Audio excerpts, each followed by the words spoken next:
বিশ্বকাপে বাংলাদেশের ব্যর্থতার মাঝে একমাত্র পাওয়া লেগ স্পিনার রিশাদ হোসেন। সেমিতে যাওয়ার সুবর্ণ সুযোগ থাকলেও সেটি কাজে লাগাতে পারেনি বাংলাদেশ। টাইগারদের এমন হারের পরও জ্বলজ্বল করছে রিশাদ হোসেনের বিশ্বকাপ রেকর্ড।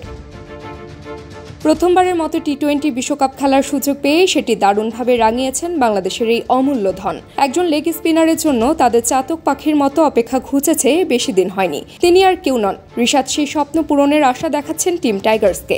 বিশ্বকাপের এক আসরে তিনি এবার বাংলাদেশিদের হয়ে সর্বোচ্চ উইকেট শিকার করেছেন। রিশাদ যখন এমন কীর্তি গড়েছেন, সেই সময় বিদায় নিশ্চিত হয়ে গেছে লাল সবুজের প্রতিনিধিদের। সেমিতে ওঠার লক্ষ্য নিয়ে আফগানদের বিপক্ষে সেন্ট ভিনসেন্টে খেলতে নেমেছিলেন রিশাদ, তাসকিন আহমেদরা। স্লো পিচে বড় পুঁজি করা কতটা কঠিন সেটি আগেই জানা ছিল, তবুও রশিদ খানের দলকে অল্পতে আটকে রাখায় অবশ্য কৃতিত্ব প্রাপ্য রিশাদের। 4 ওভারে 26 রান খরচায় তিনি ম্যাচটিতে 3টি উইকেট নিয়েছেন। কেবল এই ম্যাচটিতেই নয়, বিশ্বকাপে অন্তত আরও 3 ম্যাচে বাংলাদেশকে মোমেন্টাম এনে দেওয়া স্পেল উপহার দিয়েছেন এই লেগ স্পিনার।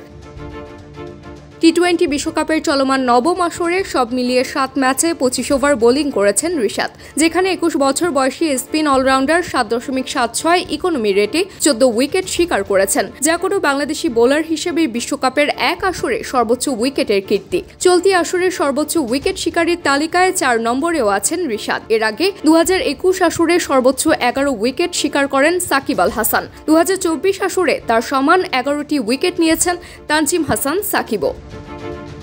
সংক্ষিপ্ত সংস্করণের বিশ্ব টুর্নামেন্টটিতে এক আসরে সর্বোচ্চ 16 উইকেট শিকারের রেকর্ডটি অবশ্য শ্রীলঙ্কার বর্তমান অধিনায়ক ও লেগ স্পিনার ওয়ানিন্দু হাসারাঙ্গার দখলে। তবে তার রেকর্ডটিও এবার হাতছাড়া হওয়ার পথে।